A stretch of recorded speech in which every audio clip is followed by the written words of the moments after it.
थांनाय आगस्टनि चिचुगु सालमानि सिमी हासिव थाखफ्लाया वाति इवामाबाई बेलाइनो जों जलकलायबेखा तंकसंतनाय लुकुरकनि नक हुक याखारमानि सिमी चेंगै खेतरकबो हाइनो हुकबार थाइबारकबो बेलाइनो हामया बायखा कक्टिसला बुबाक रेकर्ड आगुनि सेक्रेटारियेट हुकबार तांबेदर बखालते कासे नांखौफोरनि कक्टबाथ्रे पादा खालायजाखा अक्टोबाथ्रे बिस्कांगो तांबेदनि अजमा अबरबराय खबै कबुनि तांफांदं आसुखा थाखफ्लाया वाति वामाबाई ति लंबुई ति कलगि जेरक थिका ब्रनो साक बायथने बखालते ते तांबेजने बखालते खाक खामानि याफारका आसुक सिमिया जेरक हुकबार खायनारक देरामं कतरक खालायखा बरकनो दाक्ति गारानि हुकबार तांबेदेको थांगै मैगोतों थाइगोतों खेतर खायमारकनो बुथायरनो गाहाम खलाय नारक देमानो आबनि बागै बिथिदाहारनि बागै कयमं याफारका 19 अगस्त থেকে 22 আগস্ট পর্যন্ত আমাদের রাজ্যের সমস্ত জেলায় 8টি জেলাতেই অতি ভারী বৃষ্টিপাত এবং ভারী বৃষ্টিপাতের কারণে ভয়াবহ বন্যার সৃষ্টি হয়েছে তার সঙ্গে ভূমিধস বা অন্যান্য বিপর্যয় আমরা সম্মুখীন হয়েছি জনজীবন এখন সম্পূর্ণভাবে বিপর্যস্ত হয়ে পড়েছে প্রায় 17 লক্ষ লোক এতে ক্ষতিগ্রস্ত হয়েছে এর মধ্যে মানুষের প্রাণহানি থেকে শুরু করে কৃষির জমি প্রচুর ক্ষয়ক্ষতি হচ্ছে এবং এখনো অনেক চাষের জমি জলের তলায় আছে তো এই ব্যাপারে যে জমি এখনো জলমগ্ন হয়ে আছে সেগুলি 3-4 দিন জলের নিচে থাকায় এখানে যে শস্য ছিল তা সম্পূর্ণ এবং আংশিকভাবে ক্ষতিগ্রস্ত হয়েছে এবং এখনো জলমগ্ন আছে কিছু জায়গায় এখানে এবং নতুন করে জলপ্লাবিত হচ্ছে আমি নিজেই প্রত্যক্ষদর্শী হিসেবে আমি দেখে এসেছি সিপাহীজলা ডিস্ট্রিক্টে নলছড় ইত্যাদি এলাকায় ব্যাকফ্লোর মতো হচ্ছে নীলমহলের আশেপাশের যে জমি বা তার থেকেও একটু দূরের যে জমি সেগুলিতে এই রুদ্রসাগরের জল ব্যাকফ্লো হয়ে পৌঁছে যাচ্ছে তো এটা এখনো জলমগ্ন হয়ে আছে এটা একটা ম্যাটার অফ কনসার্ন আর এই আকস্মিক বন্যার কারণে কৃষকদের ফসল বিশেষ করে আউশ যেটা ওরা হারভেস্ট করতে পারেনি এবং আমন ধান যেটা আবার প্রচুর পরিমাণে লাগানো হয়েছিল এবং শাকসবজি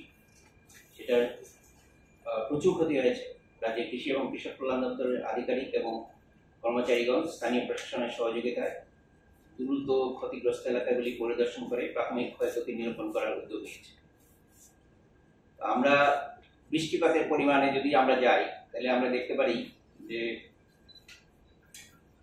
22 আগস্ট 2024 থেকে যে বৃষ্টি হয়েছে বিভিন্ন ডিস্ট্রিক্টে এর মধ্যে আমি শুধু বলবো ডিস্ট্রিক্ট ওয়াইজ মানে যেটা বৃষ্টিটা হয়েছে 22 আগস্ট থেকে আজ পর্যন্ত 22 আগস্ট পর্যন্ত মানে 1 আগস্ট থেকে 22 আগস্ট পর্যন্ত এবং 20 এবং 22 আগস্টে কত হয়েছে তো প্রথমটা হচ্ছে স্বাভাবিক বৃষ্টিপাত উত্তর ত্রিপুরাতে 270.5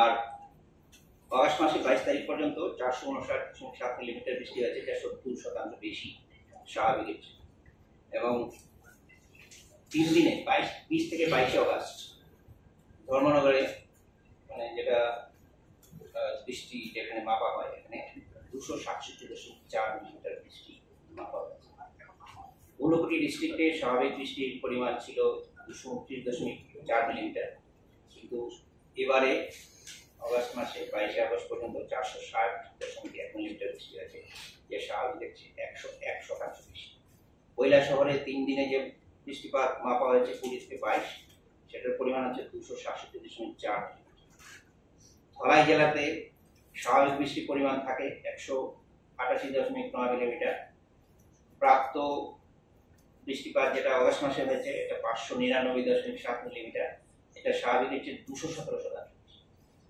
এবং গন্ডাছড়ায় যেখানে রেঞ্জেজ আছে এখানে মাপা হয়েছে 400 মিলিমিটার 400.9 মিলিমিটার খোয়াই ডিস্ট্রিক্টে স্বাভাবিক বৃষ্টিপাতের পরিমাণ হচ্ছে 212.8 মিলিমিটার আর আগস্ট মাসে 22 আগস্ট পর্যন্ত হয়েছে 645.5 মিলিমিটার যেটা 203% স্বাভাবিকের চেয়ে বেশি তেলিয়ামোড়াতে যেখানে বৃষ্টি মাপা হয় রেন গেজে মাপা হয়েছে 561.5 মিলিমিটার পশ্চিম ত্রিপুরাতে স্বাভাবিক বৃষ্টির পরিমাণ 201.6 মিলিমিটার আগস্ট মাসে আর 22 আগস্ট পর্যন্ত আমাদের এখানে এই বছর যে বৃষ্টিটা আমরা পেলাম 632.7 মিলিমিটার, এটা 214% বেশি সারা হচ্ছে। আগরতলায় ড্রেন গেজ, যেটা ম্যাথ ডিপার্টমেন্ট দিয়ে থাকে, এটা আমরা দিয়েছি।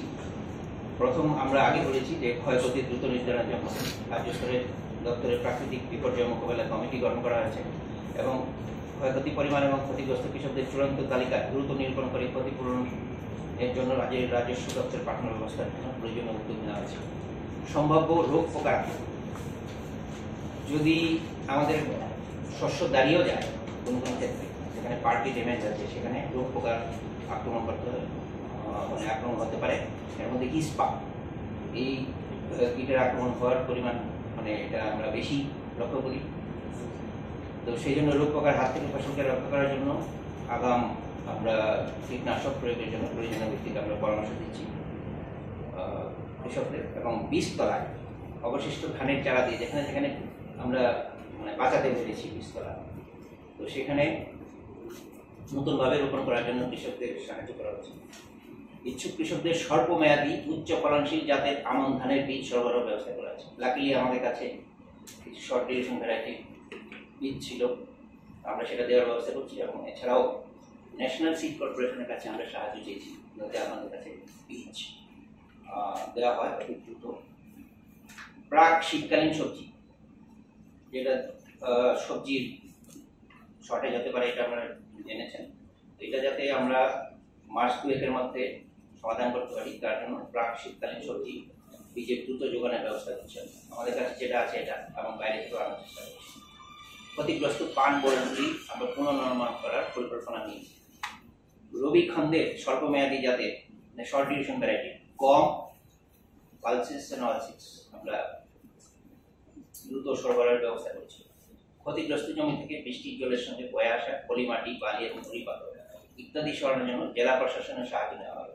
সম্ভবত এমজিএনরেগা স্কিম বা অন্য কোনো স্কিম যার মাধ্যমে রেজিস্ট্রেশন করা যায়, সেই অ্যাকশন প্ল্যান নিয়েছি। রবি খণ্ডে চাষের জন্য প্রয়োজনীয় রাসায়নিক এবং জৈব সারের যোগান সুনিশ্চিত করা হচ্ছে।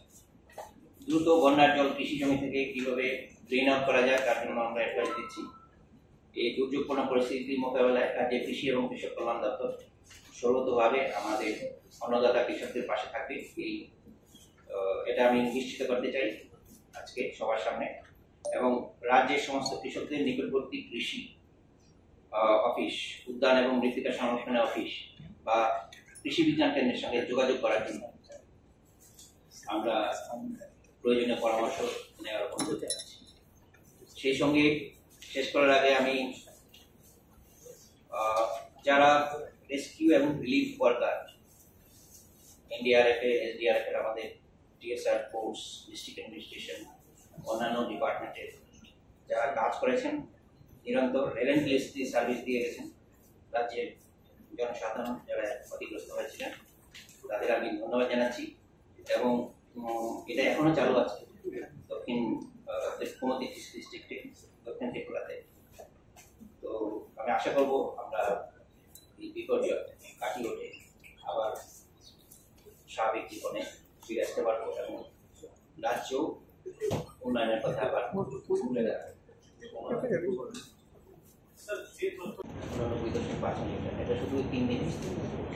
আর সিপাহীজলাতে স্বাভাবিক বৃষ্টির পরিমাণ 230.7, আমি শুধু অগাস্ট মাসের কথা বলছি। আর প্রাপ্ত বৃষ্টি যেটা 22 অগাস্ট পর্যন্ত, সেটা হচ্ছে 563.9, স্বাভাবিকের চেয়ে 152% বেশি। সোনামুড়াতে মাপা হয়েছে 396.8 মিলিমিটার। গোমতী ডিস্ট্রিক্টে 205.7 মিলিমিটার স্বাভাবিক বৃষ্টির পরিমাণ। আর অগাস্ট মাসে যে বৃষ্টি হয়েছে সেটা 751.7 মিলিমিটার, 265% বেশি স্বাভাবিকের চেয়ে। কাকরাবনে ডেঙ্গে যে মাপা হয়েছে 498 মিলিমিটার বৃষ্টিপাতের পরিমাণ। দক্ষিণ ত্রিপুরা, যেটা সবচেয়ে বেশি ত্রিপুরার মধ্যে, স্বাভাবিক বৃষ্টির পরিমাণ এমনিতেও বেশি হয় 264.8, কিন্তু অগাস্ট মাসে 22 অগাস্ট পর্যন্ত সেখানে বৃষ্টি হয়েছে 1288.9 মিলিমিটার। এবং স্বাভাবিকের চেয়ে সেই বৃষ্টির পরিমাণ হচ্ছে 387% বেশি। একমাত্র বগাপাতে 3 দিনে বৃষ্টি হয়েছে 944.2 মিলিমিটার। সেটা প্রায় রাজস্থানের কিছু অঞ্চলে শুধু 8 সেন্টিমিটার বৃষ্টি হয়, 9 সেন্টিমিটার বৃষ্টি হয় বছরে। প্রায় 10 বছরে যে বৃষ্টি হয় সেই বৃষ্টি 3 দিনে হয়েছে সাউথ ত্রিপুরায় বগুড়া।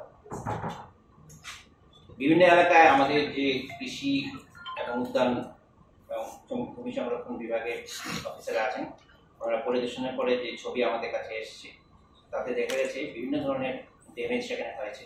এর মধ্যে কিছু আছে বৃষ্টির জলের সঙ্গে বয়ে আসা পলি মাটি, বালি এবং নুড়ি পাথর, সেগুলি জমে গেছে জমিতে, জমি সম্পূর্ণভাবে নষ্ট হয়ে গেছে। অনেক ক্ষেত্রে জলের তোড়ে জমির চারদিকের আল সেটা ভেঙে গেছে এবং ভেতরে আমরা ইংরেজিতে যেটাকে বলি গালি, সেটা ফর্মেশন আছে, গভীর নালার মতো সৃষ্টি হয়ে গেছে। তো এই মুহূর্তে এইসব জমিতে ফসল চাষ করা একেবারেই অসম্ভব।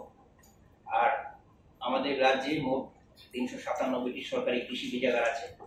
এগুলি আমরা ভিজিট করার পরে দেখলাম এতে অনেক রাসায়নিক এবং জৈব সারের ক্ষয়ক্ষতি হয়েছে এবং সেচের মেশিনগুলি যেখানে রাখা হয় আমাদের বিভিন্ন কাস্টমার হায়ারিং সেন্টারগুলিতে, সেগুলি জলমগ্ন হয়ে পড়েছে এবং তাতে কৃষি যন্ত্রপাতিরও ব্যাপক ক্ষতি হয়েছে।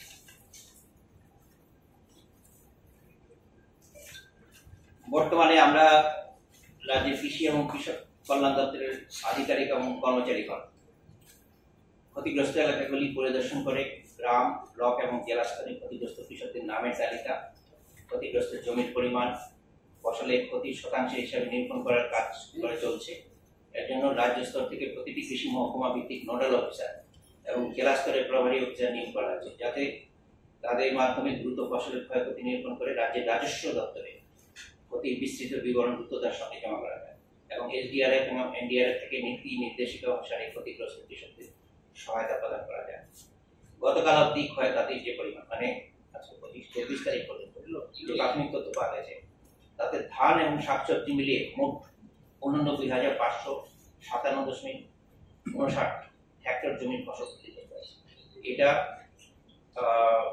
এর আগে আমাদের মাননীয় মন্ত্রী যে ফিগার দিয়েছিলেন এর থেকেও বেশি। এটা নিরূপণ চলছে, এখনো কিছু জলমগ্ন আছে, এখানে সঠিকভাবে নিরূপণ করা সম্ভব হয়নি, এটা আরো চলতে থাকবে। কয়েক আনুমানিক মোট 3,89,793.75 মেট্রিক টন ফসল ক্ষতিগ্রস্ত হয়েছে, যার মূল্য 1,017,91 লক্ষ টাকা। ক্ষতিগ্রস্ত কৃষক পরিবারের মোট সংখ্যা 1,95,984 জন।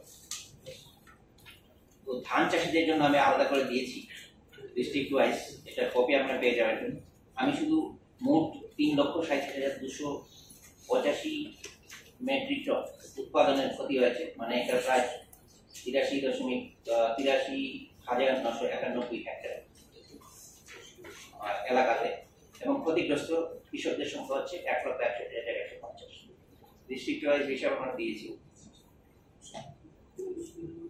এবং হর্টিকালচার ফার্মার যারা আছে তাদের ক্ষেত্রে হেক্টরে যে ক্ষতিগ্রস্ত এলাকার পরিমাণ হচ্ছে 5,559.59 হেক্টর এবং কৃষকের সংখ্যা হচ্ছে যারা এফেক্টেড ফার্মার 34,834 আছে। ফার্মারদের ফোন নাম্বার আছে আমাদের, এটা ফার্মারদের মোবাইলেও চলে যায়।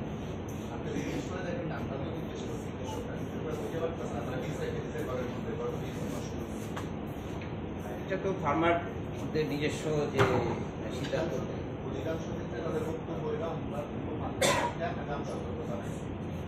তো রেগুলারলি দেওয়া চলছে, রেগুলারলি বেসিস দেওয়া।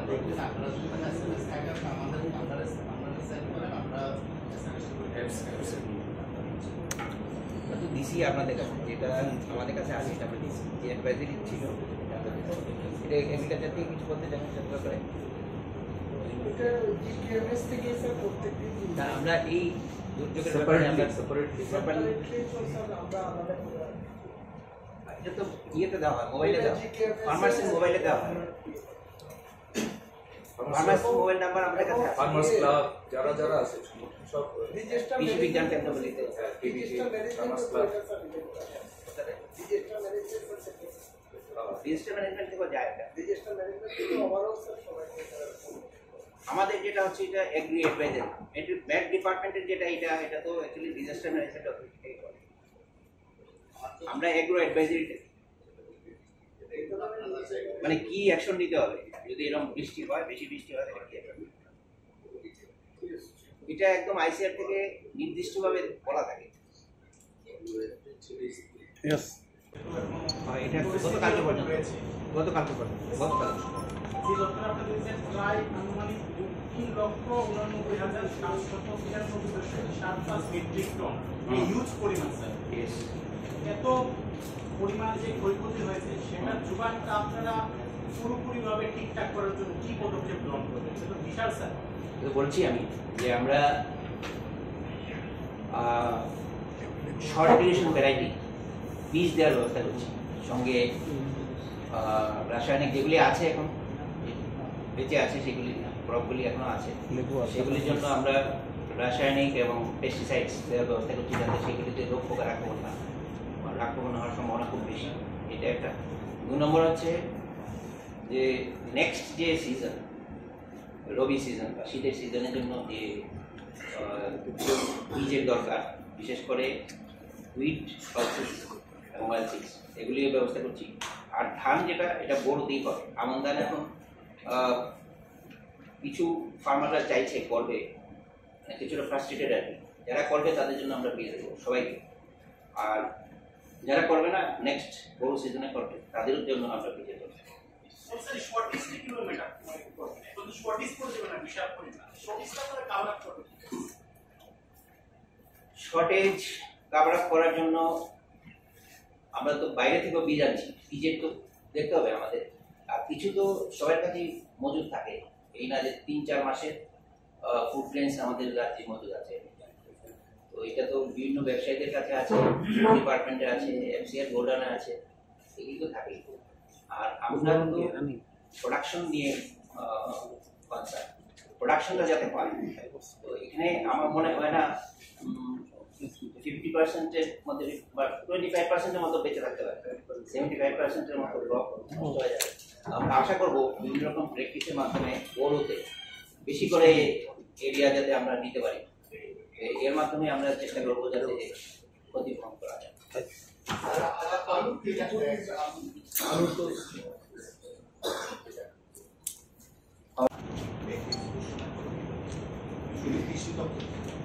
একটা তো এসডিআরএফ থেকে আছে, এটা বাদে আমি মনে করি যে পিএমএফ এর যারা সাবস্ক্রাইবার আছে খুব বেশি না সংখ্যাটা, এবার একটু কম আছে, কারণ এনরোলমেন্টটা কম আছে।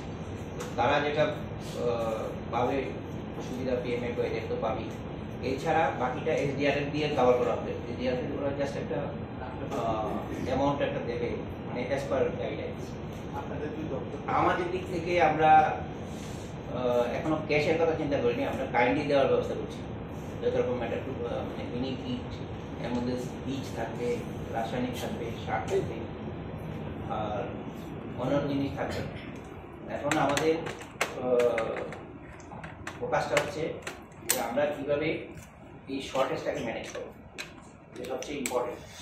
কারণ এটা বিশাল ক্ষতি, আনপ্রেসিডেন্টেড লস, এটা ম্যানেজ করাটা কঠিন। এটা একটা বড় চ্যালেঞ্জ আমাদের ডিপার্টমেন্টের সামনে।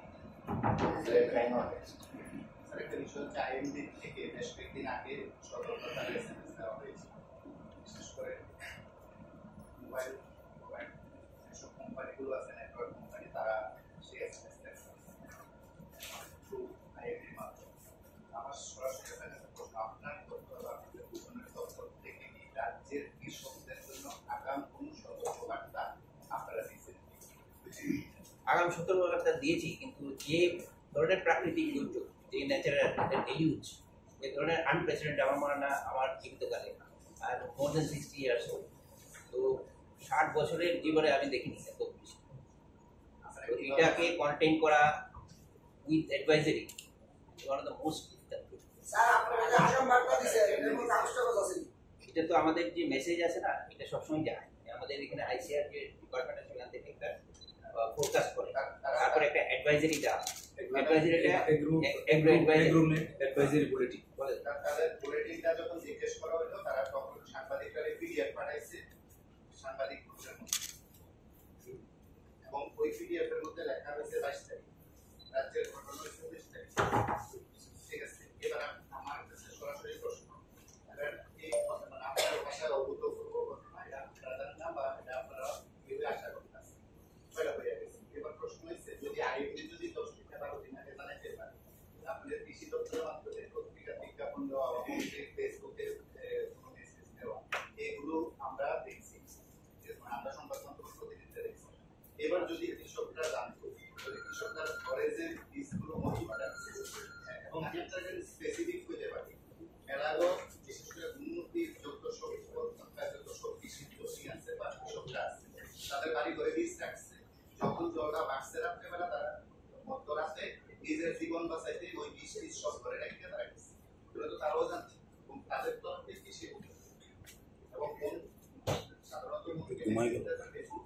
আপনাদের দপ্তরে বলা আছে বা আপনারা সিরিজের মাধ্যমে আইসিএর এর আইসিএর থ্রু করতে গেছে আমরা 22 তারিখ পর্যন্ত কিছু দেখছি না আইসিএর যে কথা হয়েছে যখন সাংবাদিকরা প্রশ্ন করেছে তখন তারা থেকে পিডিএফটা দেওয়া হয়েছে আমরা পত্রিকার মাধ্যমে মেসেজের মাধ্যমে আইসিআরের তরফ থেকে যেটাকে বলা হয় গ্রামীণ কৃষি মৌসুম সেবা, ওনারা কিন্তু প্রত্যেক 3 দিন পরেই ওনারা কিন্তু মেসেজ আমাদের ডিপার্টমেন্টে দিয়ে দেয়। আমরা সেভাবে এবং ওনাদের যে আছে অ্যাপস আছে যে যে এগ্রিমেন্ট অ্যাডভাইজারি সার্ভিসের যেটা গ্রামীণ কৃষি মৌসুম সেবার অধীনে, ওটা সবাই ট্যাগ করা আছে। আমাদের আমাদের এগ্রিকালচার সুপারিনটেন্ডেন্ট থেকে আরম্ভ করে ডাইরেক্টর লেভেল পর্যন্ত এবং সেক্রেটারি স্যার পর্যন্ত এটা আছে। হ্যাঁ আমি রাষ্ট্রপতিরা বই আজ থেকে প্রায় 6 মাস আগে 3টা এসএমএস আপনারা করেছেন, দেখা ছিল কৃষকদের উদ্দেশ্যে সতর্কবার্তা, ঠিক আছে, এবং এই মেসেজ আপনারা বিভিন্নভাবে সংবাদ মাধ্যম দিয়েছেন, দায়িত্বশীল সংবাদ মাধ্যম তাকে আলাদা করে নিউজ করছেন। আমার এই প্রশ্ন হইল গত এক সপ্তাহে বা 10 থেকে 12 দিনের মধ্যে আপনাদের কি মেসেজ ছিল? সেটা সাংবাদিক যখন প্রশ্ন করছে তখন তারা একটা পিডিএফ পাঠিয়ে দিচ্ছে 22 তারিখ, পিডিএফটার মধ্যে লেখা আছে 22 তারিখ।